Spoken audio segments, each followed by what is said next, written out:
ఆ దేశీయ మిత్రులందరికీ ఆగస్టు 15 స్వతంత్ర దినోత్సవ శుభాకాంక్షలు. ఈరోజు మనంతో సంతోషంగా ఉన్నాం.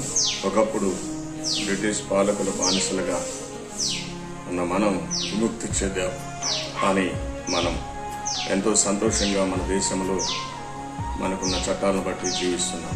ప్రియులారా, మరి బైబిల్లో ఈ స్వతంత్రాన్ని గురించి చెప్పబడిన విషయాలు బైబిల్లో చూస్తే యోహాను సువార్త 8వ అధ్యాయం 36వ వచనంలో, కుమారుడు మిమ్మును స్వతంత్రులుగా చేసిన యెడల మీరు నిజముగా స్వతంత్రులయ్యుందురు అన్నాడు. చాలా చోట్ల ఈ దేశంలో స్వతంత్రం రాలేదు, బోటకు స్వతంత్రం అని ఉద్యమాలు నడుస్తున్న దినాలలో బైబిల్లో ఈ మాట మనకు ఆలోచింపజేస్తుంది.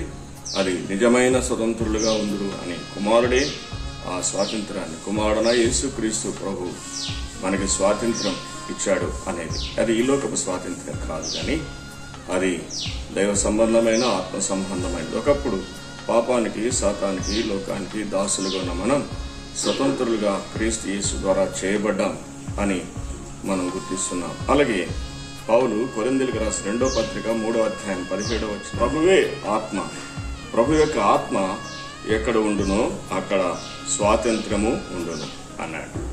ప్రభు ఉన్న చోట, ఆయన ఆత్మ ఉన్న చోట స్వాతంత్రం ఉంటుంది అని చెప్పాడు. కాబట్టి పౌలు గలతీయులకి పత్రిక రాసిన 5వ అధ్యాయము 1వ వచనంలో ఈ స్వాతంత్ర్యము అనుగ్రహించి క్రీస్తు మనలను స్వతంత్రులుగా చేసి ఉన్నాడు. కాబట్టి మీరు స్థిరముగా నిలిచి మరల దాస్యమును కాడి క్రింద చిక్కుకొనకుడి అన్నాడు. ఒకప్పుడు దాసులమి, ఇప్పుడు స్వతంత్రులుగా చేయబడ్డాం, మరలా దాసులుగా అవ్వద్దు, దాస్యమనే కాడి కిందకి వెళ్ళదు అన్నాడు. క్రీస్తు మనలను స్వతంత్రులుగా చేశాడు. అమ్మా అయ్యా, ఈ సమయంలో మనం ఆలోచించాలి. మీరు క్రీస్తు ద్వారా స్వతంత్రులు అయ్యారా? లేకపోతే ప్రభుని యేసు క్రీస్తును అంగీకరించండి.